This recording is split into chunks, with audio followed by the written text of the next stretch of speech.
nuestras Biblias en Salmos 143. Salmos 143.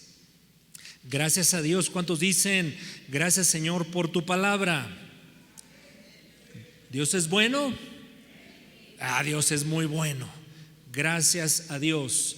Bueno, vamos a estar en uno de los libros más hermosos, citados, leídos, predicados, acompañante frecuente del Hijo y de la Hija de Dios, el libro de los Salmos. Hermoso libro. La mitad de los Salmos, son 150 en total, usted lo debe saber, fueron escritos por el rey David, el resto por otros personajes, pero casi la mitad, 70 y algo, fueron escritos por David.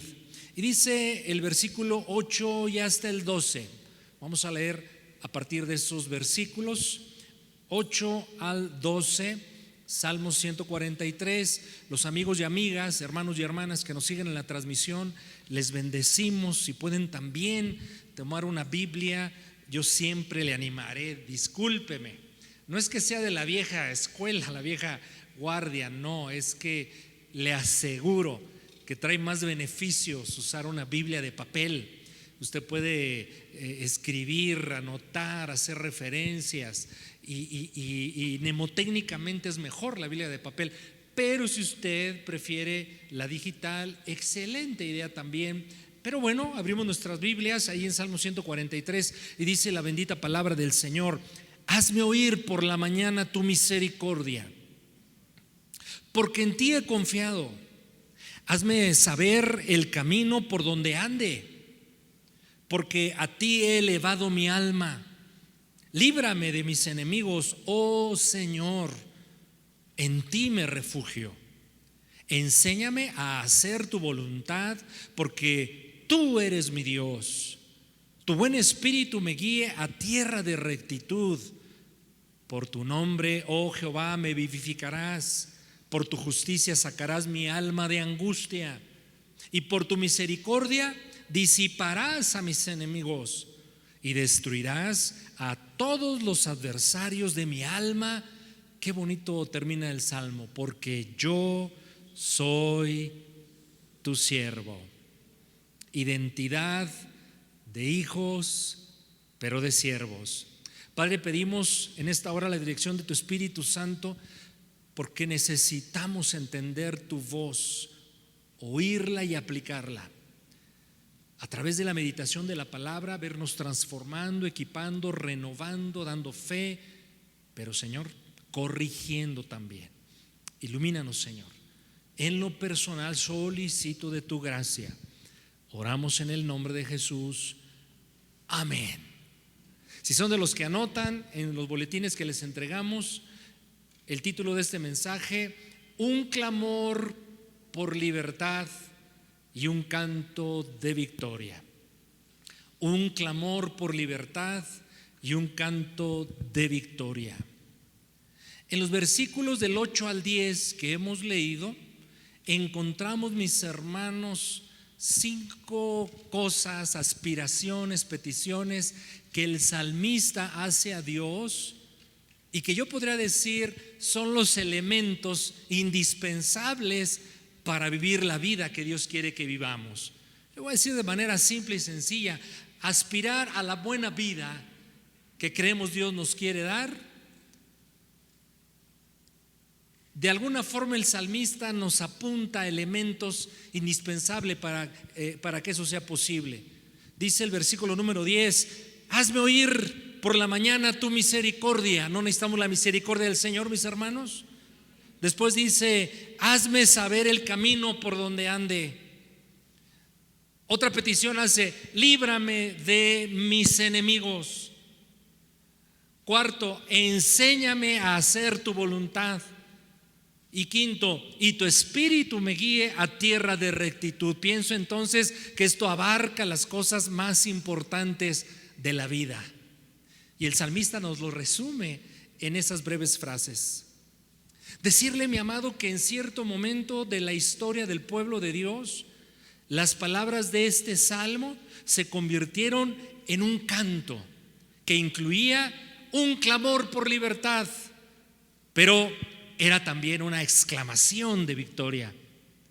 Así nosotros, el pueblo de Dios, los hijos y las hijas del Señor, en ciertos momentos de nuestras vidas necesitamos clamar al Señor por su intervención, pero confiados en que nos dará su victoria. ¿Cuántos dicen gloria al Señor? Que puedo clamar al Señor por la victoria de Él. A veces no será la clase de victoria que yo concibo, pero Dios siempre me dará la victoria que necesito, que glorificará su nombre y me va a bendecir.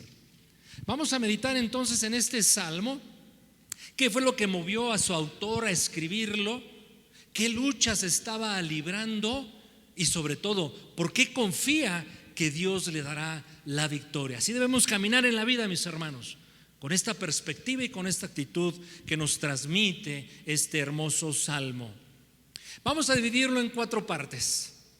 Primera parte, el clamor, la oración que hace este hombre. Segundo, el conflicto, porque hay un conflicto que se está tratando de resolver. Tercero, la solución.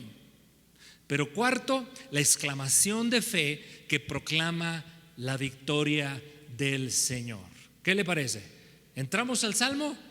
¿Sí? Gracias al Señor. Versículos 1, 2 y 7. Versículos 1, 2 y 7 que nos expresan el clamor. Oh Jehová, oye mi oración, escucha mis ruegos, respóndeme por tu verdad, por tu justicia. No entres en juicio con tu siervo, porque no se justificará delante de ti ningún ser humano. Versículo 7. Respóndeme pronto, oh Jehová, porque desmaya mi espíritu. No escondas de mí tu rostro. No venga yo a ser semejante a los que descienden a la sepultura. Estos 3 versículos bien pueden ser un modelo de oración para nosotros, mis hermanos, que nos inspiren a orar con más eficacia. Es evidente que se trata de un hombre que está en profunda crisis, le urge una solución e incluso manifiesta, obviamente usted ya lo detectó, que está en peligro de muerte. Pero el autor del salmo no es cualquier persona. Este hombre ha matado leones, se ha peleado con osos y los ha vencido, ha librado batallas y las ha ganado todas, y en cierto momento de su vida incluso tuvo mucho dinero y mucha gente a su servicio. Se trata de David, el rey de Israel. Pero aún con estas tremendas credenciales, está en una situación en la que, a pesar de todas las capacidades y recursos que posee, llega un punto donde dice: aquí no puedo, a menos que Dios intervenga. ¿Se ha encontrado usted en situaciones similares? Basta tener una condición para encontrarse en una situación así. Basta vivir, mis hermanos, basta vivir para encontrarnos pronto en un momento donde decimos: si Dios no interviene, no saldré adelante. El versículo 1 claramente nos deja ver el clamor de este rey David, diciendo: respóndeme por tu verdad, pero respóndeme por tu justicia. Me llama la atención esto, mis hermanos. David sabe que Dios es recto, íntegro, fiel y justo. Por tu verdad, porque eres verdadero, porque eres íntegro, porque eres leal, porque eres fiel, entonces respóndeme, pero también eres justo. Y esta expresión, mis hermanos, nos deja ver claramente que David conocía a su Dios. Y aquí apela a 2 atributos del Señor. Dios es verdadero, pero Dios es justo. Así que es importante para nosotros también, cuando nos dirigimos al Señor, saber el Dios a quien nos estamos dirigiendo, saber el Dios a quien estamos clamando. Saber los atributos de Dios moldeaba el tipo de oración de David, que hacía oraciones eficaces por eso. Y los atributos de Dios, mis hermanos, deben moldear nuestras oraciones. David sabía quién era Dios, qué podía pedirle, qué no podía pedirle, qué podía mover a su favor de parte de Dios y qué no. Es como cuando nosotros necesitamos ayuda en algún asunto y nos preguntamos, bueno, ¿quién podrá ayudarme? ¿A quién acudiré? Y entonces, ok, a aquella persona voy a ir. ¿Por qué? Porque esa persona es comprensivo, es compasivo, tiene recursos, me ha demostrado afecto. A él iré, a esa persona acudiré. Conozco sus atributos, conozco quién es, sé que puede hacer por mí. Así hace David, así debemos hacer nosotros.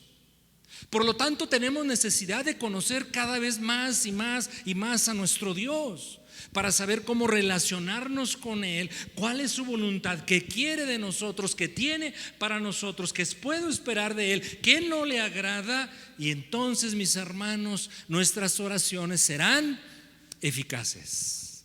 ¿Y cuántos dicen conmigo, gracias a Dios? Que hoy Dios me está recordando o estoy aprendiendo algo. Si me dirijo a Dios en oración, entendiendo quién es Él, sus atributos, sus cualidades, sus capacidades, mis oraciones serán eficaces. ¿Cuántos dicen, bendito sea el Señor por eso? Lo hemos dicho mucho desde este púlpito. Quizás lo más importante acerca de nuestro Dios es llegar a conocerlo, conocer al Señor. Jeremías 9, 23 y 24, texto fundamental, mis hermanos. Jeremías 9, 23 y 24 nos dice, así dijo el Señor, no se alabe el sabio en su sabiduría, la sabiduría es buena, ni se alabe en su valentía el valiente, la valentía es muy buena. No se alabe el rico en sus riquezas, las riquezas son buenas. Pero dice el Señor, hay algo superior a todo esto. Versículo 24, alábese en esto el que se quiera alabar, en entenderme y conocerme, que yo soy Jehová, que hago misericordia, que hago juicio, que hago justicia en la tierra, porque estas cosas quiero, dice el Señor. Conocer a Dios. Vamos a oración, mis hermanos, delante de Él, como echando un volado, a ver qué cae, a ver si pega o a ver si no pega. Pero el que conoce a su Dios sabe cómo acercarse a Él y sabe qué obtener de Él. El versículo 2 es muy interesante del Salmo 143, porque dice David a Dios, no entres en juicio con tu siervo, porque no se justificará delante de ti ningún ser humano. En el versículo 1 está haciendo alusión al carácter de Dios en cuanto a justicia, pero parece contradictorio, no lo es, que dice, ok, apelo a tu justicia, pero no me juzgues. No era nada tonto David, sabía que Dios era justo y que si lo pasaba por balanza Dios a David, David no iba a salir bien librado. Porque todos tenemos cola que nos pisen, a menos que el Señor obre, redarguya, indique que está mal, lo reconozcamos, nos arrepintamos, le pidamos perdón, seamos perdonados, renovados, restaurados y levantados. Así es que David dice, no entres en mí con juicio, porque voy a salir mal librado. David entendía que si Dios trataba con él solo sobre la base de la justicia divina, entonces podría eso significar incluso juicio y ruina para David. Delante de ti nadie se puede justificar. Pero David, mis hermanos, nos enseña lo que es algo hermoso. Ponga mucha atención a lo que voy a decir.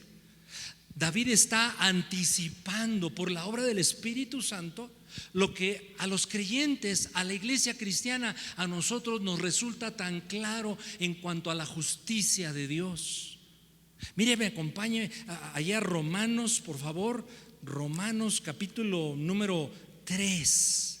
Meditemos algo acerca de la justicia de Dios, pero la justicia en Cristo. Romanos capítulo número 3. ¿Están acá conmigo? Gracias al Señor. Romanos 3:10. Como está escrito, no hay justo ni aún uno. Eso lo sabía David. El apóstol Pablo, por dirección del Espíritu Santo, nos lo enseña con toda claridad. Pero el Espíritu Santo también enseñaba a David: no hay justo ni aun, ¿cuántos, mis hermanos? Ni uno. Ningún justo delante de Dios. Versículo 20, sigo en Romanos 3. Ya que por las obras de la ley ningún ser humano será justificado delante de Dios, porque por medio de la ley es el conocimiento del pecado. O sea, la ley nos acusa, la ley nos señala, porque no podemos cumplir toda la ley. Entonces, tanto David como el apóstol, a través, o la obra del Espíritu Santo a través de ellos, nos enseñan que hay otra justicia aparte de la justicia de la ley. La justicia que Dios nos imparte a través de nuestro Señor Jesucristo. Versículo 21. Pero ahora, aparte de la ley, se ha manifestado la justicia de Dios, testificada también, anticipada por la ley y los profetas, y parte de esos profetas es David. La justicia de Dios por medio de la fe en Jesucristo, para todos los que creen en Él, porque no hay diferencia, por cuanto todos pecaron, entonces todos están destituidos de la gloria de Dios. Versículo 24. Pero siendo justificados gratuitamente por su gracia, mediante la redención que es en Cristo Jesús. Versículo 25. A quien Dios puso como propiciación por medio de la fe en su sangre, para manifestar su justicia, a causa de haber pasado por alto en su paciencia los pecados pasados. No es nuestra justicia, no es que seamos buenos, no son nuestras buenas obras los que van a mover la misericordia y el obrar de Dios a nuestro favor. Es lo que Cristo hizo en la cruz del Calvario por ti y por mí. Es esa clase de justicia con la cual, por la fe en Jesús, Dios trata con nosotros. ¿Y cuántos dicen gracias al Señor que Dios me trata así a través de Jesucristo? Y es lo que está anticipando el rey David. Apelo a tu verdad, apelo a tu justicia, pero no me apliques tu justicia salvo por la fe que tengo en ti, en tu gracia y en tu misericordia. Y nosotros debemos acercarnos así también a nuestro Señor Jesucristo. Así es que, mis amados, cuando oremos, presentémonos al Señor no con nuestras propias o propios merecimientos, sino con los merecimientos de Cristo. Nunca llegues al trono de la gracia con tus credenciales. No valen. Señor, aquí tengo la del INE celestial. No, esa yo no la emití. Llega con los merecimientos de Cristo, llega con las virtudes de Cristo, llega con la gracia de Cristo, llega con lo que Cristo hizo en la cruz del Calvario a favor de nosotros, y así serás atendido delante del trono. Regresando al Salmo 143, vamos a ver ahora el conflicto. Ahí hay un conflicto muy severo, muy importante. Los versículos 3, 4 y 9 claramente así nos lo muestran. Salmo 143, versículo 3. Porque ha perseguido el enemigo mi alma, ha postrado en tierra mi vida, me ha hecho habitar en tinieblas como los ya muertos. Versículo 4. Y mi espíritu se angustió dentro de mí, mi espíritu está desolado, mi corazón, desolación. Versículo 9. Líbrame de mis enemigos, oh Señor, por eso en ti me refugio. No nos dice el autor cuáles son esos enemigos, pero esos enemigos le están atacando. Y vaya que tuvo muchos David. Y solo podemos especular, obviamente usando la Biblia, acerca de qué enemigos le agredían. Los testimonios de la vida de David nos muestran varios enemigos. Hagamos un resumen de ellos, porque quizás aquí está apelando a uno o a todos de alguna manera. En primer lugar, había un rey en cuestión, el rey Saúl, quien lo perseguía a David porque quería matarlo, le tenía celos. Lo hizo huir, lo obligó a vivir en cuevas. Aún le quitó a su esposa, le había dado a su hija por esposa y se la quitó, se la dio a otro varón. En cierto momento de la vida de David tuvo otro enemigo, mis hermanos, alguien de su propia casa. Su propio hijo lo traicionó, le robó el trono, el corazón de los súbditos, e incluso llegó a abusar de algunas esposas de David, el propio hijo. David tenía un consejero bien importante, bien inteligente, con el cual convivía íntimamente, compartían momentos íntimos, platicaban de tantas cosas, y este consejero se hizo aliado de Absalón y lo traicionó. Vemos entonces que había muchos enemigos que querían destruirlo, derribarlo e incluso algunos matarlo.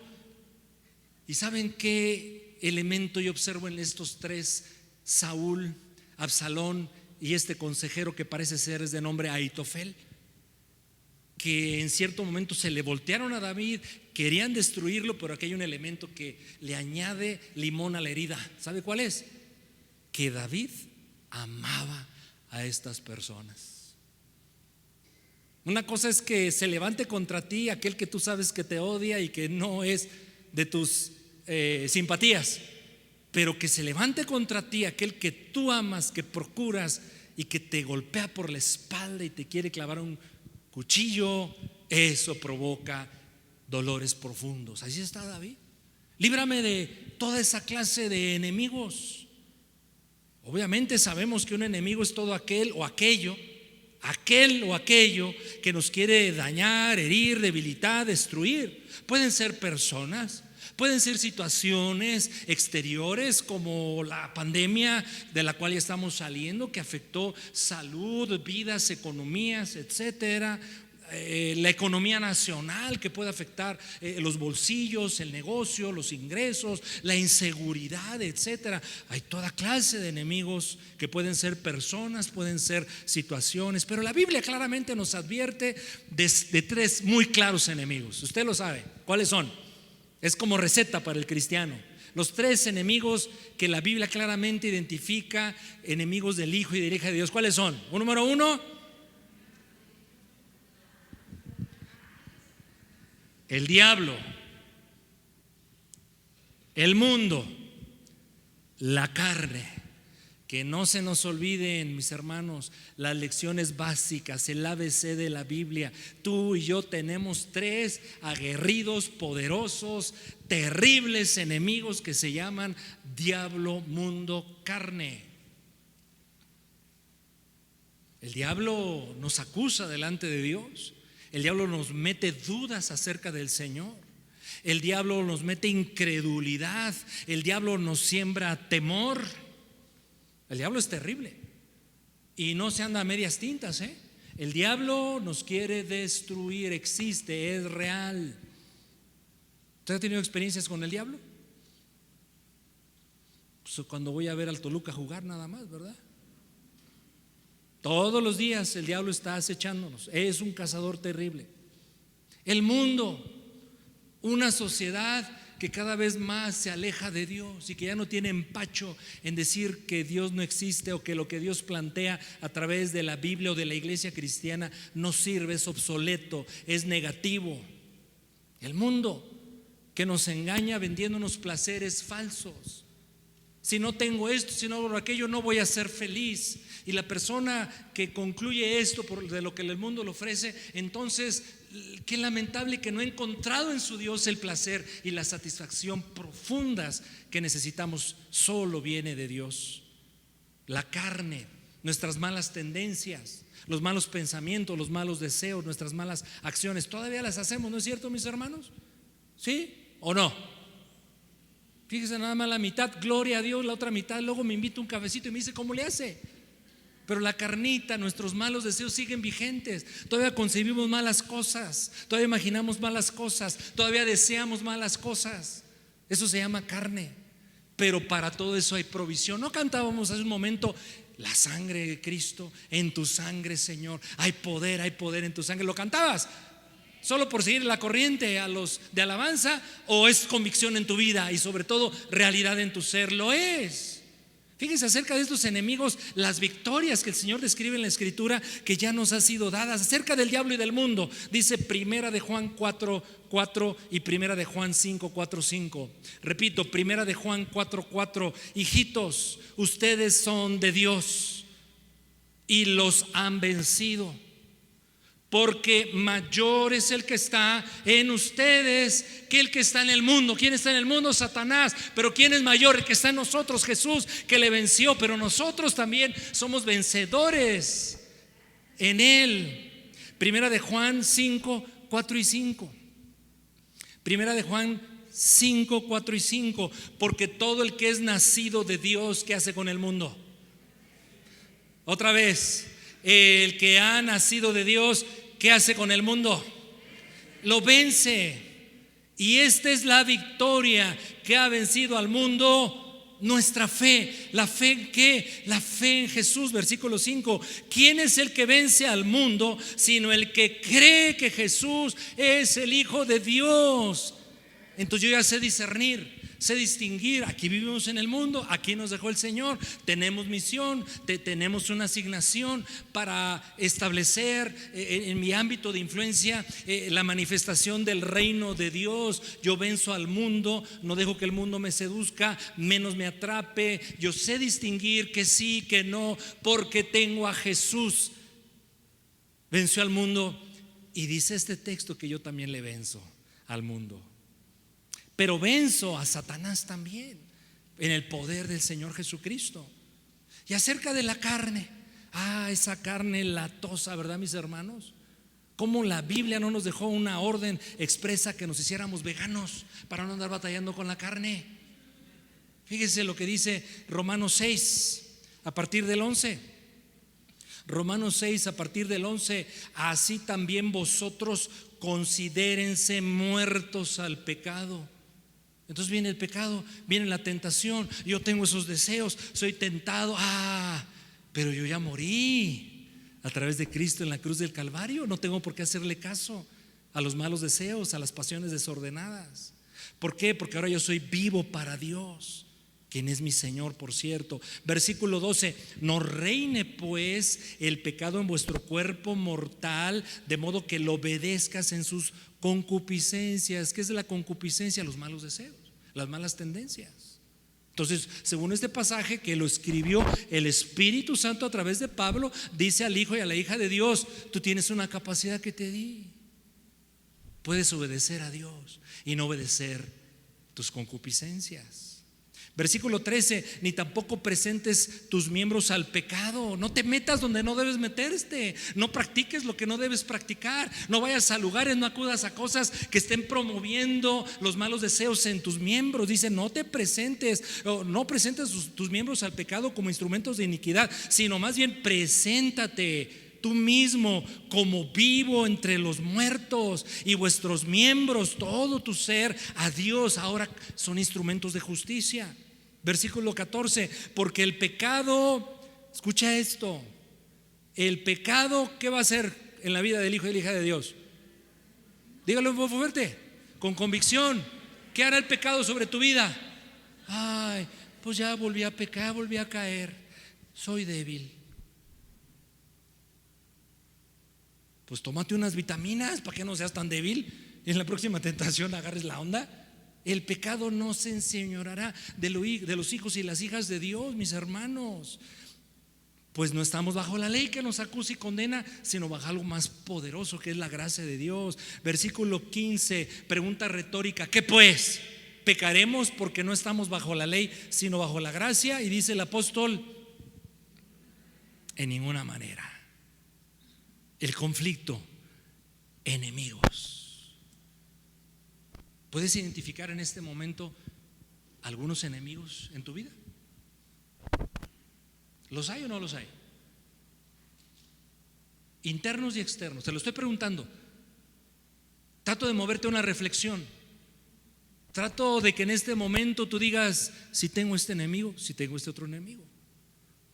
Pero hoy puedo tener esperanza, porque el Señor está diciendo que puedo vencer en su nombre. De hecho, Él es quien vence a esos enemigos, porque de eso se trata en gran parte este mensaje.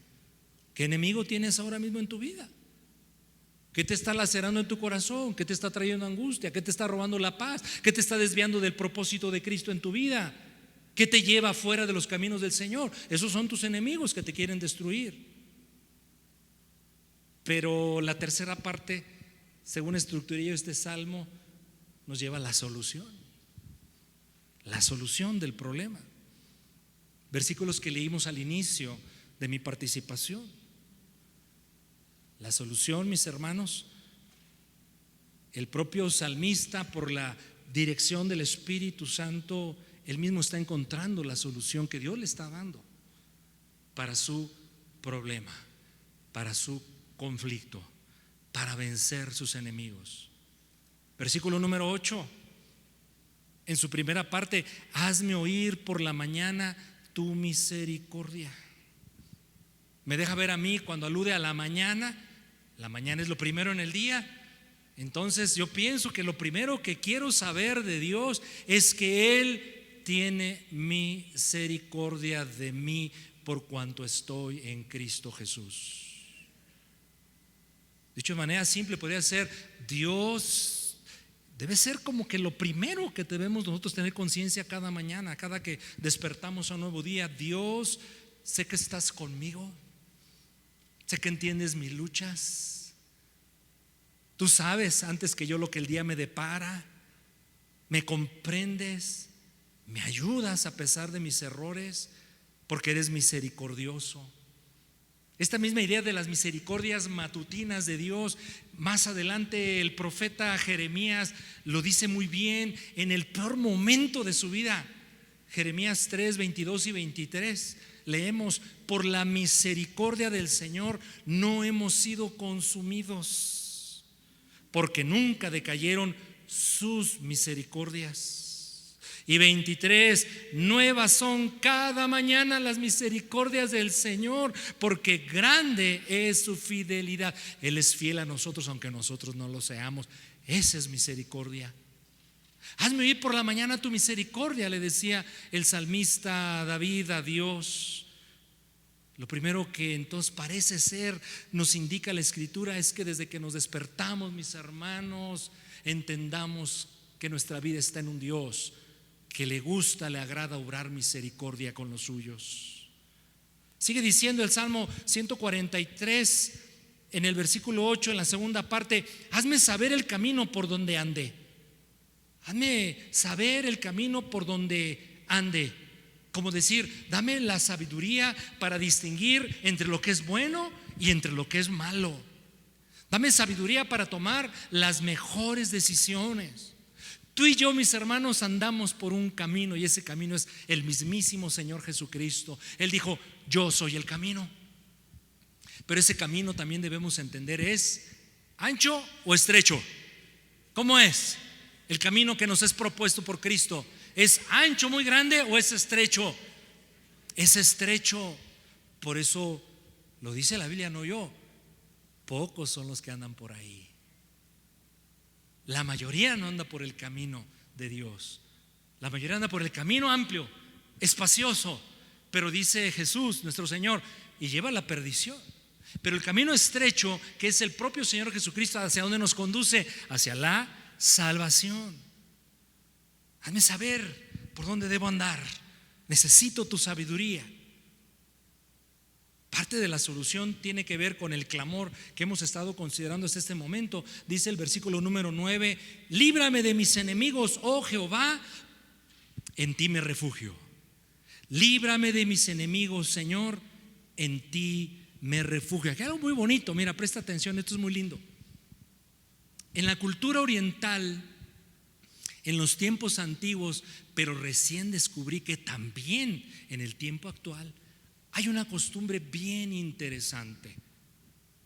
Cuando alguien extraño o extranjero llega a una comunidad con grandes necesidades, puede ser incluso con peligros de muerte, identifica en esa nueva comunidad a una persona a quien acude y le solicita ayuda.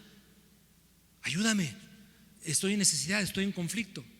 Y si esa persona, es decir, el anfitrión, acepta ayudarlo, entonces lo pone bajo su resguardo, e incluso ese anfitrión puede dar su vida por ese que incluso puede ser un desconocido. traba una relación. Esto a nosotros los mexicanos, latinoamericanos, que tenemos resabios de cosas no muy buenas culturalmente hablando, quizás nos resulte muy extraño, no para el oriental. Si yo te acepto como mis huésped en mi casa, entonces a partir de ahora, de esa aceptación, incluso yo voy a dar mi vida para defenderte. Y es la alusión que está haciendo el salmista. ¿Le entiende esto? Señor, yo vengo a ti y me meto en tu casa, me refugio en ti, sabedor de que me vas a resguardar de mis enemigos. El Salmo 23, escrito también por David, alude a eso en uno de sus versículos. Usted sabe el Salmo 123, ¿quién lo sabe? El contenido del Salmo 123. La primera frase, ¿usted la conoce? ¿Cuál es? Dígalo en voz alta, por favor. Jehová es mi pastor. Entonces el salmo comienza con una figura pastoril presentando a Dios como tal y él como oveja. Pero hay un momento en el salmo donde la figura de Dios cambia y dice en cierto versículo: aderezas mesa delante de mí en presencia de mis angustiadores. La figura de pastor ahora cambió a la del anfitrión, al que te recibe en casa y que adereza mesa delante de tus angustiadores. Líbrame de mis enemigos, dice el Salmo 143 que estamos considerando. ¿Por qué? Porque tú eres mi refugio. Ya me metí en tu casa, ya me aceptaste. Y tú y yo vivimos en una casa que es la iglesia de Dios, la novia de Cristo, la futura esposa del Señor, protegida, resguardada por Dios mismo. Mi amado, mi amada, Dios es nuestro refugio. Si Cristo es mi Salvador, si Cristo es mi Señor, líbrame de mis enemigos entonces, porque en ti me refugio. Pero en el Salmo 143, versículo 10, en su primera parte dice: enséñame a hacer tu voluntad, porque tú eres mi Dios. Y aquí hay un conflicto que debemos tratar a manera de reflexión, pero también de corrección si tenemos áreas, así decimos ahora, ¿verdad?, de oportunidad. Enséñame porque tú eres mi Dios. Enséñame a qué cosa. Otra vez en voz alta, ¿a qué quiero que me enseñe Dios? ¿A hacer qué? Mire, mi hermano, sabemos mucho de la Biblia. Bueno, algunos no tanto, pero vamos a generalizar. Sabemos mucho de la Biblia. Entonces el problema del cristiano actual no es que sepa de la Biblia, es que no quiere ser enseñado por la Biblia. Ok, ya lo sé. No, claro, ya está en tal versículo. Eso desde chiquito en la escuela dominicana me lo enseñaron. El problema no es saber, el problema es hacer. Es un predicador de la década de los 50. El problema de la iglesia, fíjese desde los años 50, cómo estará ahora la cosa, decía: el problema de la iglesia es la falta de vitamina A. No, si yo me tomo mis, ¿cómo se llaman? Complementos A de aplicación. Vea qué linda actitud del salmista. Yo percibo en él humildad. Porque aquel que dice: yo ya no necesito aprender, yo ya me lo sé todo, o lo que sé es suficiente, ore mucho por esa persona. Los tres terribles enemigos lo están venciendo: el diablo, su carne y el mundo. Pero qué lindo, mis hermanos, no dejar de tener un espíritu hambriento, deseoso de conocer más del Señor y dejarse enseñar, dejarse moldear, porque la enseñanza transforma, ¿no es cierto? No solamente equipa, transforma. Y en gran medida la vida cristiana se trata de ser transformados. Éramos algo, Dios me llama a convertirme en otra cosa. Enséñame a hacer tu voluntad, porque tú eres mi Dios. Entonces, si Dios es verdaderamente nuestro Dios, lo vamos a demostrar. ¿Sabe cómo? No sabiendo, sino haciendo. Lo voy a repetir: si Dios es verdaderamente nuestro Dios, ¿cómo lo voy a demostrar? No solamente sabiendo, sino haciendo. Porque mire, el que sabe y no hace está en una condición peor que el que no sabe, porque entonces sí lo van a llamar a cuentas. Qué lindo es tener esta actitud de decirle al Señor: Señor, necesito que me sigas enseñando, no solamente a conocer, sino a hacer tu voluntad. Y al final del versículo 10, la otra parte de la solución al conflicto, el Espíritu Santo también se la muestra al salmista. Él nos la comparte. Le repito a usted que en cierto momento de la historia de Israel esto se convirtió en un canto de libertad, de esperanza, de fe. Y dice: tu buen espíritu me guíe a tierra de rectitud. Tu buen espíritu me guíe a buena tierra. Que tu Espíritu Santo me lleve de la mano. Tú y yo, como iglesia de Jesucristo, tenemos muchas bendiciones muy superiores a las del pueblo de Israel que registra el Antiguo Testamento. El Espíritu Santo venía sobre ciertas personas a través de las cuales que Dios quería obrar, pero el Espíritu Santo dejaba de posar sobre ellos. Así sucedió con todos los grandes hombres y mujeres de Dios del Antiguo Testamento. Pero el Espíritu Santo, cuando tú entregas tu vida a Jesucristo, cuando tú rindes todo tu ser, cuando Él ha obrado gracia, perdón, misericordia, redención, entonces el Señor te prepara como un templo y manda a habitar en ese templo tu cuerpo mismo al Espíritu Santo, que ya no se va. El Espíritu Santo es mi dulce y poderosa compañía, y una de sus funciones es guiarme, dirigirme, llevarme de la mano en los caminos de Dios. De otra manera no lo lograríamos. Cuando dicen: gracias al Señor que tengo al Espíritu Santo en mi vida. El Espíritu Santo nos equipa. Vale la pena ver lo que el profeta Isaías anticipaba de algunas obras del Espíritu Santo. Ahí busque por favor Isaías capítulo número 12, versículo 2. Isaías 11, versículo 2. Tenemos todo para vivir agradando al Señor, dando fruto para su gloria, venciendo a los terribles enemigos. Tenemos todo, mis hermanos, porque el Espíritu Santo está en nosotros. Fíjese lo que dice el 2. ¿Me ayuda a leerlo en voz alta? ¿Sí? ¿Está listo? A ver, quítese el cubrebocas para escucharlo y luego se lo vuelve a poner. No se preocupe. A ver, adelante. ¿Ya está en pantalla? A ver, adelante. Y reposará sobre él el Espíritu de Jehová, espíritu de sabiduría y de inteligencia, espíritu de consejo y de poder, espíritu de conocimiento y de temor de Jehová. Todo lo que necesitamos en la vida nos lo da el Espíritu Santo. ¿Cuántos dicen gloria al Señor? Bendito sea el nombre del Señor. Pero hermoso, y vamos por última vez al Salmo 143, hermoso es la proclamación de victoria que registra el versículo 11 y 12.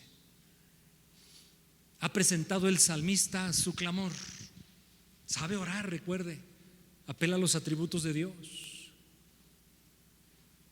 Pide ser librado de enemigos.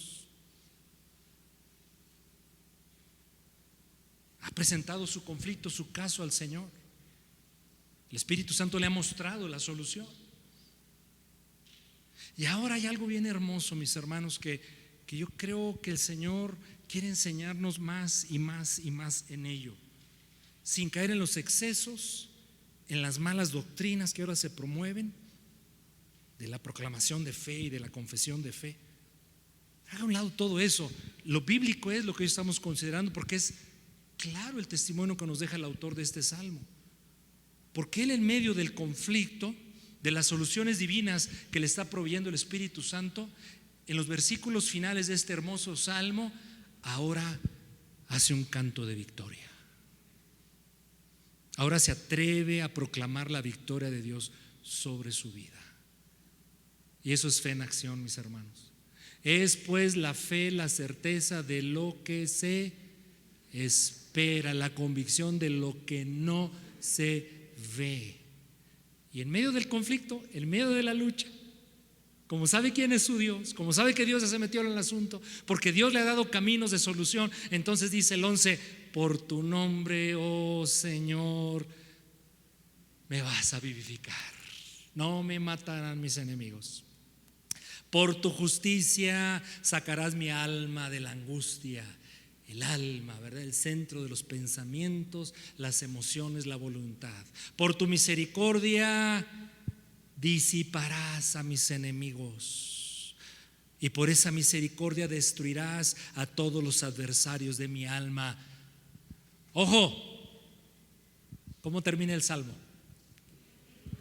Dígalo más fuerte. Otra vez, por favor.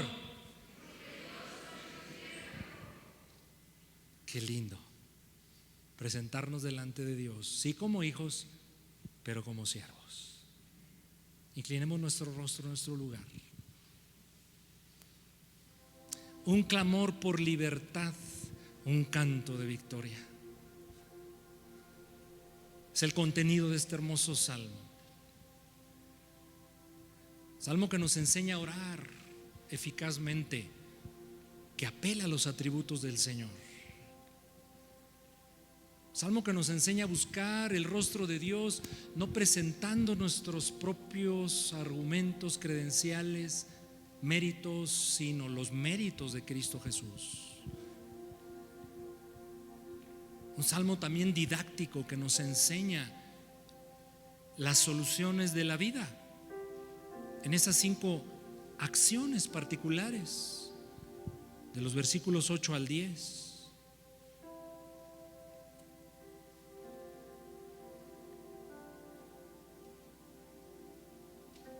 Hazme oír tu misericordia. Hazme oír tu misericordia.